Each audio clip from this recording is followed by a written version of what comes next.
Well, look at that. Finally.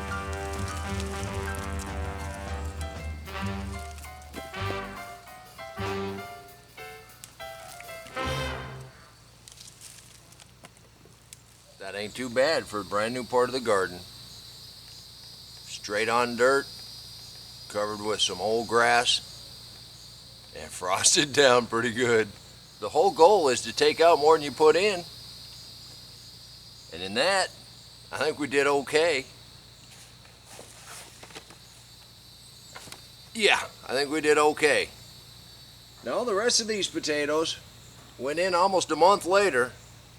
So let me do my math. So in about 2-3 days,